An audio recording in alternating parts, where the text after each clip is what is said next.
Hello everyone, thank you so much for joining me for this one today. This is going to be all about how to build a makeup starter kit. It's going to be all drugstore and it's just full of beginner-friendly products. The kinds of products that really don't require a lot of explanation, they don't require a lot of little tricks to remember. They're pretty much what I'd call foolproof. And this video comes as the result of quite a few requests that I've seen recently for something like this. And it may not be like you need absolutely everything that I talk about today, but maybe for one element of the routine here or there, you've really been wanting a great recommendation, and hopefully some of these things will really work out for you. I've got my whole little starter kit built right here in this bag. I really do not believe makeup has to be complicated. It does not have to be difficult, but I think some people get frustrated by it because they have encountered some of the wrong products or some things that just require too much fuss, and I feel like all of these things are pretty non-fussy. So I'm going to be demonstrating all of them on the face. I have nothing on right now,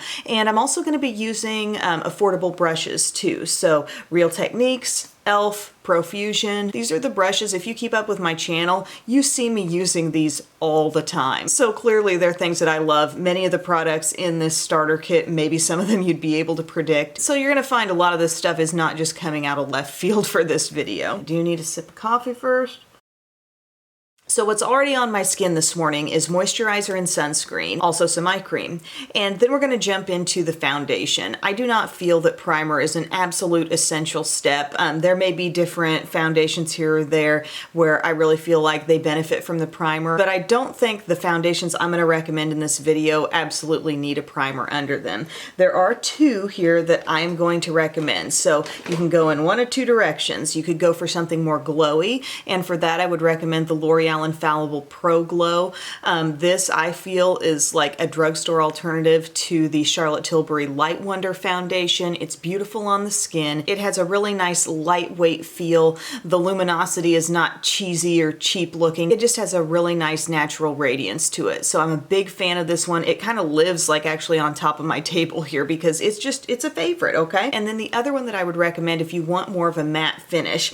I kind of teetered on this one because I thought, is this too fussy? Is it too difficult? But then ultimately I thought the blending is so easy that I still think the application, the delivery method is worth putting up with. So it's the Catrice HD Liquid Coverage. And this, while it has to be applied with the dropper, I just think the result is so good and it's so easy to work across the skin. That can sometimes be the flaw of a lot of matte or fuller coverage foundations, is that you just have to work a little harder to get them in there, you know? Many of them are not like the first things I'd toss to somebody who'd never worn makeup before, right? But this one, if you want matte and you want really amazing coverage, you'll get it here, but you also will get, as they claim, a second skin kind of feel. So this is the one I'm going to demo today. I feel like the Pro Glow is just, you know, traditional squeeze tube. You get a little like pearl-sized amount, if not less, on your finger blended around. This one, you do have the dropper. This is probably the fussiest thing I'm going to recommend in this entire video, so don't write me off yet. But you kind of, you know, squeeze your dropper a little bit while that applicator is in there. And I would get a little drop up here, a drop on each cheek, just a little on the nose. Sometimes I just rub some off of the applicator and you're good. Then for blending, Real Techniques RT Go brush. A nice brush that has plenty of size to it to where it can blend a lot in one stroke. So your blending goes faster and it also goes more evenly, okay? So I'm just getting this all around. It's so thin, like it's effortless blending. You don't feel like it's clinging in any one spot. You don't feel like it's setting way too fast. I have quite a bit there on the forehead, so I can kind of dab that around elsewhere. But you'll see I'm smoothing it around. In some areas, I'm taking a bit of a stroke with it, you know, but where I want more coverage, let's say the under eye or center of the face, you'll see me do more of a pressing motion. Okay, and it's in before you know it. I mean, it just blends so beautifully and easily. As you play with this one yourself, I think you'll kind of realize how many dots you like or what exact amount of product you want on your skin. There's a big part of me that wanted to just flat out recommend a stick foundation. Problem is, a stick foundation that I really love, the L'Oreal Infallible one, is kind of hard to come by. I don't know what's going on with that, but accessibility is kind of an issue with that one, so I really wanted to talk about this because it's such a favorite. Then for concealer, we want to keep it self-explanatory, right? We want to keep it something that doesn't require a lot of tricks, and one kind of concealer that could work for pretty much any problem on the skin. So I go to, all right, let's talk about stick concealers. And one that I love that has a lot of moisture in it is the Neutrogena Hydro Boost. Again, can be a little tricky to find, but if you have particularly dry skin, that might be a favorite. For most everyone else, I would say this Almay Skin Perfecting Concealer. This is a little bit of a rediscovered gem in my collection, kind of a forgotten one. I have it in the shade Light Medium. This is a really great smooth stick concealer, and the easy thing about it, and I talk about this in pretty much any video where I use a stick concealer, you just draw over your issue and then blend it out. You know, there's not any kind of trick to how much should be on the doe foot, or, you know, should I make the triangle shape or should I just use dots? You just streak over your areas. For me, I might go over where I want to brighten a little bit, but the main thing is the under eye and the sides of the nose for me. This is also really nice on areas where you might have any kind of blemish. I got a little one right there. It's smooth, it's creamy, but it's not too thick. And a neat aspect to your RT Go brush is that underneath it you have an extra little brush here, a little baby brush. So what I would do is use my bigger part of it. See how I'm dabbing over that large surface area, getting an even blend with hardly any effort. I'm not trying to swipe things across the skin. I'm not trying to make product travel from point A to point B. I'm just pressing it into where I put it. Same on the nose. Use that larger brush wherever you can because it really does just speed up the process. Patting it in, tapping it in. Now this little end can be super useful in those areas right around the sides of the nose, you know, inner corner of the eye, the places that this just couldn't reach as well. Even sides of your nose, you know, you can go over that. You can make sure you don't have like a lot of excess product in any one place, but I really don't think you will. You know, one pass over a problem area with a decent coverage stick concealer, it's about the easiest thing you can do. Next up, we're going to talk about powder. I'm going to give you a couple options here depending on what you think you want. For a pressed powder, I would say L'Oreal True Match all the way. You've got great shade selection. You've got a buttery, smooth texture that just, I mean, it's great on the skin whether you want to set foundation or you want to use this as your powder foundation. I wear it in the shade Buff Beige and it's a complete favorite. Now you may be interested in a loose powder. You hear people talk about loose powders. You see people setting their under eye with loose powders quite a bit. The Maybelline Fit Me, I think, is a really great option. I think it's a nice drugstore alternative to something like the Laura Mercier loose powder. I wear it in the shade Fair, and I feel like it's kind of like brightening on the under eye area. I'm not saying you need both of these. I'm going to demo both of them for you right now, but I feel like you could get away with this if all you want to set is maybe the T-zone in the under eye area. Maybe you want to stop there. But if you're more on the go, you do like the idea of perhaps making this double as a powder foundation. You just want an all-purpose thing for all over the face, keep it very simple. The L'Oreal True Match might be your friend there, but let's start with this one. I'm just going to apply a little bit of this with my e.l.f. small tapered brush. So this is a great little guy for your under eye setting. It could also be a highlighter brush. I find myself just kind of pressing, doing this kind of motion with it. So I don't end up with just a light dust of powder sitting on top of my skin. It's a light amount of powder, but it gets more pressed in and it ends up working more with whatever product it's going on top of. Skin's looking smooth, mattified. I could stop there, but I'll also show you this L'Oreal going on. And it gives me a chance to talk about another brush that would be good to have. This is from e.l.f. and it's your complexion brush. And this is a great one for your all over powder step or your bronzer.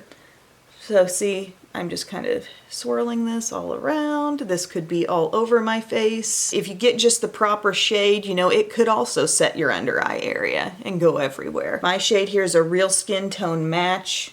I could do it under eye, I could do it anywhere, and it's really not gonna like make me look too dark or take away from my under eye brightness, but I just wanted to show you both for the purposes of this video. For the face steps, like the face color elements, I think you maybe can predict what I'm gonna pull out here. It's my Catrice California in a Box palette.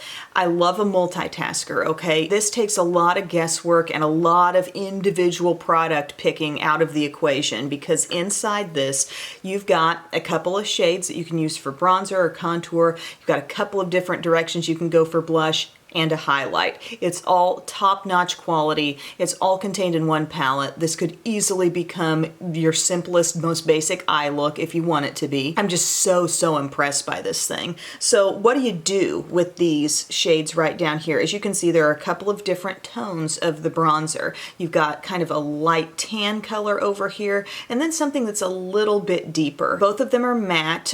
These three elements of this palette are matte, and then you've got your shimmer blush and shimmer highlight. What I tend to do, if this were a new palette to me and I was approaching it for the first time, I go light and I build to places with my product. I don't go in getting a ton on my brush usually. Sometimes I make this mistake, but usually I want to build up to a point. So I would maybe take the lighter shade in here and I would start using that, and I would take it around my hairline with my complexion brush, and I would see, am I getting enough of an effect from this? Am I getting a gently bronzed up look from this product? And go back for a little more and build it little by little, because you can't really take away from a powder bronzer that's already sitting on your skin, but you can add. And if it's your first time using it, you don't know how much you're gonna need. So there I'm like, okay, I'm seeing a nice gentle bronze, that'll do. Now I'll take some to the cheekbone area. And first I kind of focus on applying, and then I'm going to blend. Oh, it's just the lightest little contour with that shade. Okay, nice. I know what I can use for my light look. And maybe I want to take that same shade and just drag it down underneath the jaw, slimming that area down the neck. And then I'm like, okay, I'm feeling adventurous. Let's take the deeper color. Ooh, I'm just taking a little bit. Did you notice how I didn't swirl into the product? I just tapped right into it. Just one tap. I can see a little product on the brush. That's all you need. I don't want you to feel like you've got to be the world's most careful person with these products, but at the same time, I know how frustrating it can be when a product doesn't show it all on the skin and you feel like you got to scrub into it or something. So this palette, I feel, is just really easy to get the hang of. So there I am with some bronzer, with a little contour. Now we're going to change brushes and we're going to go to something for blush, and this is the e.l.f. blush brush. I tell you, the small tapered, the complexion brush, and the blush brush. You can't go wrong with those three face steps. Now we decide which color blush would I like to wear today. I really think either one can look great with a multitude of different lip or eye looks. This rosy shade is just, it's dynamite. Love it. I'm taking it on a little bit the outer part of the apple of the cheek and lifting up. It's so pretty, and I tell you, that shade can be intense, okay? I'm just dabbing my brush in, blending it out, kind of swirlies, a little bit of a circular motion. I tell you, blush, I love that color. Next up, we're going to do the highlight, and if you got the small tapered brush that we used earlier for loose powder, you could also use this for your highlight. I'm just kind of dusting it off a little bit, and then I'm going to really work off of the tip of this brush. I'm going to go into that beautiful highlight shade. This is stunning. And then I'm going to just take that right here, right on top of the cheek. Sometimes I forget how this brush can really be great for your highlighter. Just right on the tip, top of cheek. Might take a little with my finger and just hit the Cupid's bow area. These are one tap in products. They're not scrub into them and then apply. They're just gentle, pigmented, one tap in products, but all the tones are just so easy to work with. You really, it's not difficult, okay? That's why it's in the starter kit. I really think you'd enjoy this. Now for a setting spray, I mean, basic, but the e.l.f. Makeup Mist and Set. Here's a place where I really think you can cut some corners with your price on a product and still get an amazing result, okay? So this, I think, helps take down the powdery look of product on the skin. We have used quite a few powders already, so we can benefit from that. But it also helps the staying power. And I think this one gets overlooked quite a bit, but it's basic and it's fine, you know? So we're gonna use that today. It's got a great sprayer on it too, and you might underestimate that as well. I think you can get it in a bigger size, but this is just the little, how many ounces? I don't know, they're not saying. I like to mist it a little bit into the air and let it fall onto the face. So mist it up right above the face. There's one, there's two, focusing more on the chin area.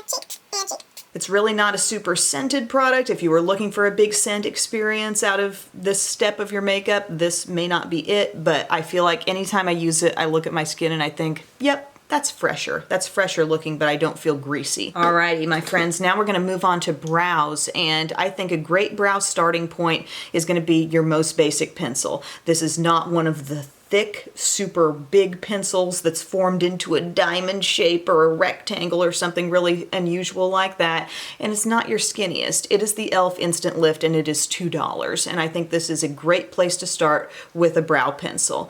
Or if you're even intimidated by the thought of this, you might just consider using a powder eyeshadow in your brows. That's the first thing I ever used in my brows. I found the right shade and I just filled in where I needed it there. But if you're looking for a pencil and you're really not sure where to go with it, I think a pencil like this could be good because the tip, while it's not huge, it's also not the skinniest ever.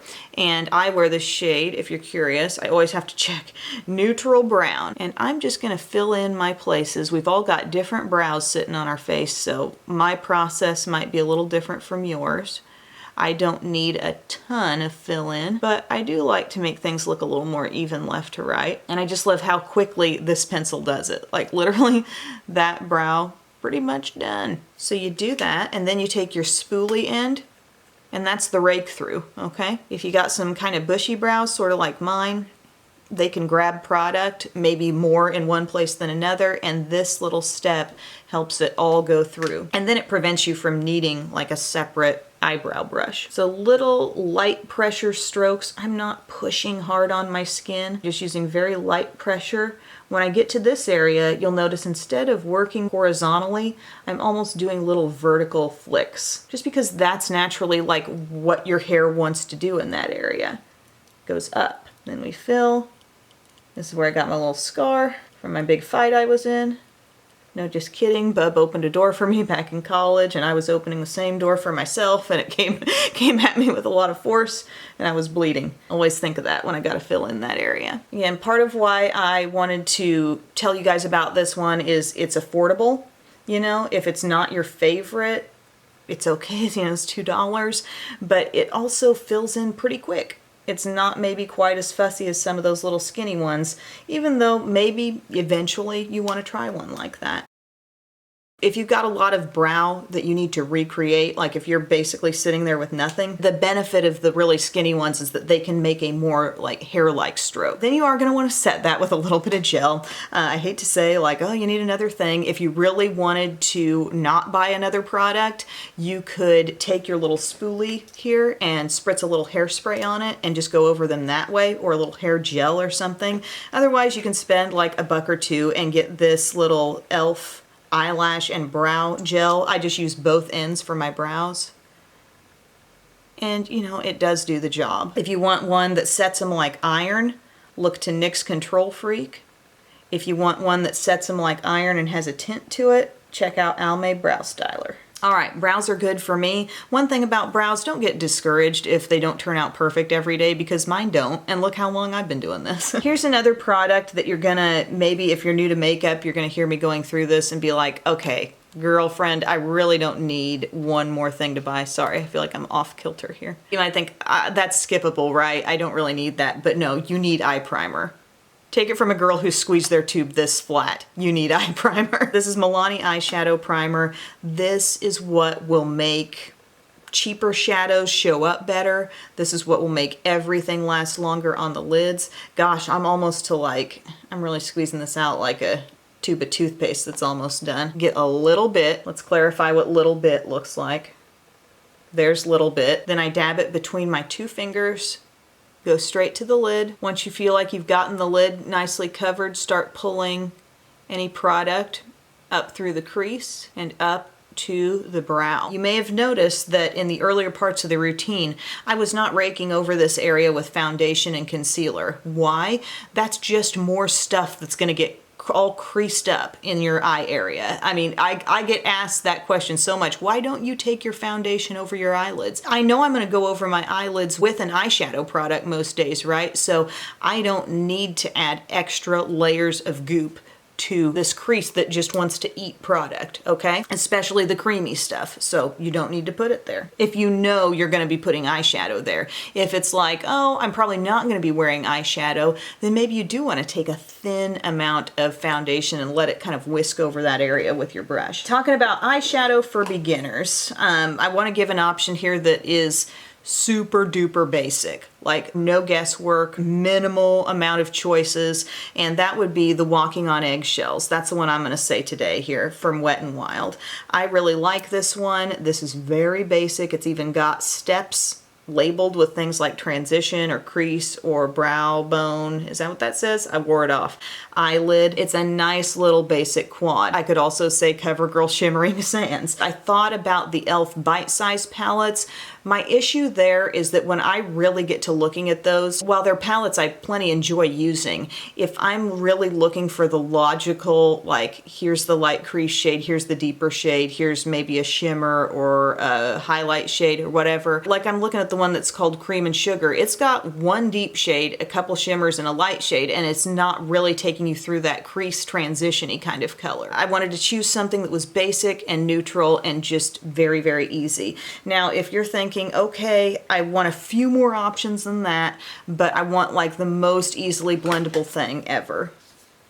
Basic Bay. Basic Bay from Catrice. I mean, say what you want about the name of the palette, I don't care. The product on the inside is absolute dynamite. I mean, you've got shimmers in here that are so easy to work with. They require no special treatment. Super blendable mattes. I was all about this. I'm not going to use this one today. I'm going to link below to a video where I did use this if you want an example of how to put it on. But the reason why I mention this is because it's full of basics. It's not too warm or too cool, but you've also got within this some opportunities for like some one shadow looks, which would mean a shade that could be really great all over the lid and blended into the crease. You know, some of these mid-tone shimmers are great for that, and that's like your easiest look ever, right? So I'm a big fan of this palette. I also think of my Profusion 10 color palettes, although those take you, I don't know, into a little more specialized color direction most of the time. Those are like $5 and they're really great as well. I feel like I'm gonna need to do a video all about my $5 Profusion palettes. Let me know if you'd like to see that, you know, like swatches of all of them, special recommendations for different ones. Those are great too. But if I could give you like a couple of options for just some really basic, easy to use products here, I'd say this for your quad and this for your palette. But don't forget, this could be an eye look too if you want to skip everything that's happening here, because we've got crease colors and we got a lid shade. I feel like I'm talking so much. Step one for an easy look using Walking on Eggshells. We're going to go up to this matte shade right here, and I am using brushes from Profusion mostly here. This is the Firm Blending Eyeshadow ES2 brush, and it's a lot like my Sigma E25. So you'll notice we used a lot of e.l.f. brushes for the face and Real Techniques for the foundation, but Profusion is kind of where it's at for the eye brushes. The only thing I feel like I'm lacking from my Profusion ones, which I need to maybe check their website and make sure that they don't have this, but it's a good sized flat brush. The flat brush that I have from Profusion is just pretty small. I'm taking this very gentle crease color, just, you know, right into the crease. I'm going back and forth, nice and light and easy, but yet a little definition. They call that transition, okay? I've got that in there. Now I'm thinking, I could go a little deeper there. I wouldn't mind if that was a little deeper. Yes, this shade has a hint of shimmer. That does not mean it can't go in the crease. It's actually labeled crease in this palette. Look how gentle and easy. Nothing in this palette is too dark, and that's kind of why I'm recommending it. As you can see, I've built up a little depth. It's not too dark, but my crease now is nicely defined. Then I'm going to take a flat brush. Like I said, this is not from Profusion. This is from e.l.f. and it's called the Flat Eyeshadow Brush. So this is the kind of thing you're going to use to pack shadow on your eyelid. I'm going to use the eyelid shade. It's gently pink toned, but it doesn't come off like really pink on the eyes. I get a little bit of that on here. I'm going to pat that all over my lid. Just patting, pat, pat, pat-a-roo. Boom. This is also a place where you could use a sponge tip applicator if you wanted to. Patting on the lid doesn't just have to happen one way. Now you're thinking, it really looks like I've got one bold thing on the lid and then the stuff in the crease. How can I merge that a little bit more? How can I make it all a bit more like one?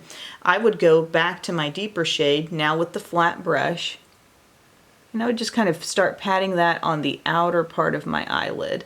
And I would not put a lot of the bright shade right out there right at the get-go either. You know, I'd leave that on most of this part of the lid. Patting, we're overlapping, we're feeling great about the look. If you wanted to either smudge under the eye or apply a deeper shade in a pinpointed area to your crease, I would highly recommend this small pointed ES6 brush from Profusion. It's very little, and I'm just going to show you, not that I had to do this for this look, but I went to the deepest shade, and look how I can pinpoint where that color's going. If you have very small eyes and you feel like every crease brush that you reach for that most people use just kind of gets things muddy and gets color everywhere you didn't mean for it to be, you might be a candidate for a smaller crease brush, something like this. It's very, like, it moves, it's not too stiff, it's not as stiff as most pencil brushes, but yet you can use it in the way a lot of people use pencil brushes too, like just getting a little soft shadow on the lower lash line. Yes sir, yes ma'am, right there. Gentle definition. You could use this with a deeper shade and it would be like Insta Smoky Liner. All right, the last kind of brush I would suggest is something that is just kind of fluffy that you could use for blending. You just use it bare most of the time, or maybe for a highlight shade. This is from Profusion and it's the ES3. And it's different from the first one we used in the crease because it is not pinched in at the top of the ferrule, so it therefore has a little bit fluffier, more domed shape, whereas this one can be a bit more oblong, like left to right, and kind of wedge into the crease, I think, a little bit better. So for this, what I'm going to do is tap in, gentle tap into that lightest color, and we've got our highlight. So this is kind of like your brush for highlight, or get everything off of there. Just use it to blend an edge too. Use it bare. Great to have something that you can reach for like that. If, let's say, you just did your crease shade and the color was a little darker than you imagined, or you picked up way too much and the edge needs to be blended. But one thing about blending too, think about where you're blending. If what I'm blending, let's say it's right here, I want that edge blended out, maybe picture it looking more harsh than it looks right now, and I want to blend that edge. I'm going to stick to that edge. I'm not going to take this all over the eye and into the crease and over the lid. Keep your blending right where it needs to happen, okay? Then you're not stirring up your whole look and not ending the thing thinking, oh gosh, it's so muddy. You know, when did all these shadows merge into one? It doesn't have to be that way, but you got to blend on purpose, and you got to blend only those areas that really need the blending. Okay, done preaching about eyeshadow now. If you're frustrated about eyeliner, keep this in mind. I don't think it's always a must-do step. I think you could do this, curl the lashes and put on mascara, and be plenty satisfied with what's happening here. But I do want to throw out a recommendation for the people who do want this. And this, I believe, is the easiest to use liquid liner you could lay your hands on. They're also, you know, you could use pencil liners. Frankly, a lot of pencil liners, even the smooth ones, take a little more work and a little more fuss to actually get on the eye than a liquid. There's a little more drag as you put them on. That's just, it is what it is. This is the Wet n Wild Breakup Proof, and it is a brush tip pen, okay? And it's amazing. It can totally hang with that new Selena Gomez brush tip pen. This is every bit as good, okay? So I'm going to look into my mirror, and I'm going to take this from inner to outer corner with a thin line right along the lashes. Just staying right along the lashes, and I'm not going to wing it out.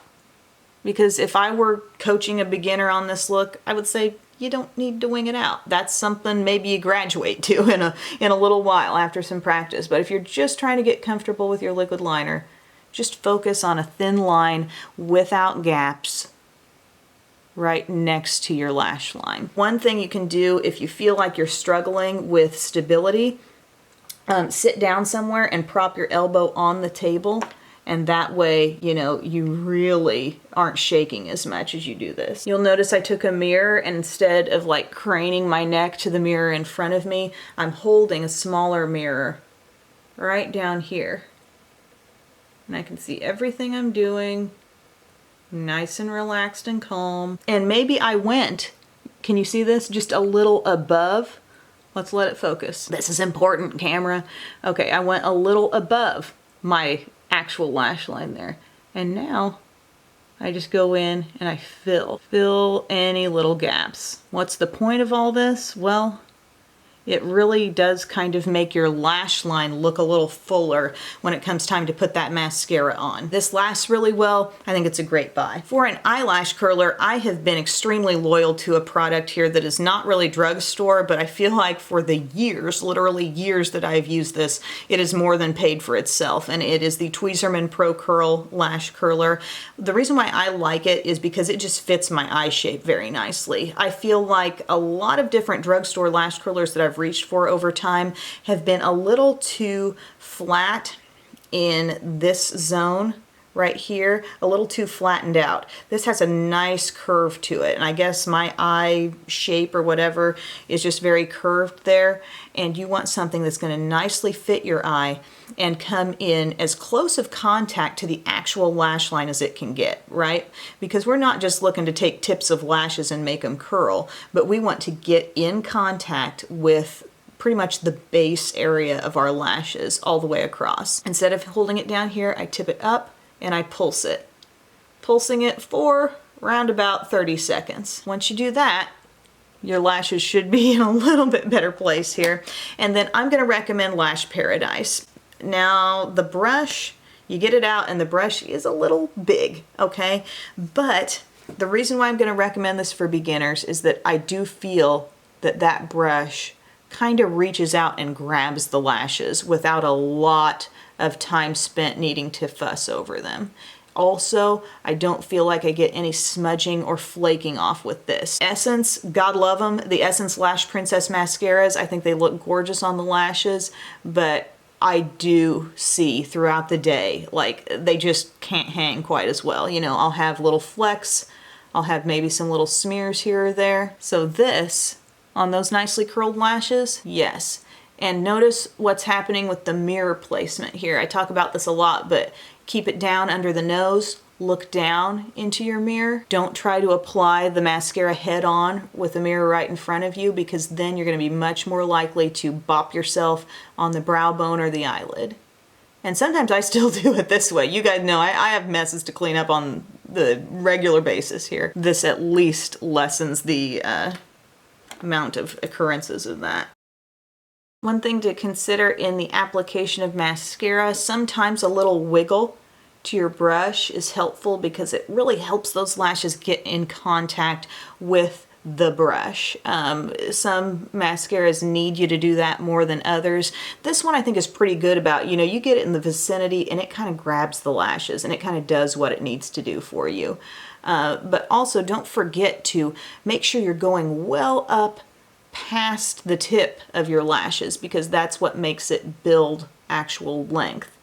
If you're just hanging out at the root part and then lifting your brush away without actually getting an occasional sweep through past the tip, you're not going to be building like you could be. If you're interested in false lashes, I do have a false lashes for beginners type of video that you might want to look at. I'll try to remember to link that below. If you're a YouTube beginner, when I say link that below, I mean in the description below this video where you can click see more. That's where I link to every product, every brush I mention, any related videos that I've tossed out here. If I ever mention like another YouTuber or their video or whatever, like all the info is linked down there. I also do every day a random thought and a profound thought. Random thought is mine, the profound thought is someone wise. All right, I got that mascara on, and once it has a little chance to dry, I'm gonna show you a little trick that helps to really reinforce the curl. But for now, we're gonna move on and talk lips. I didn't wanna overwhelm you.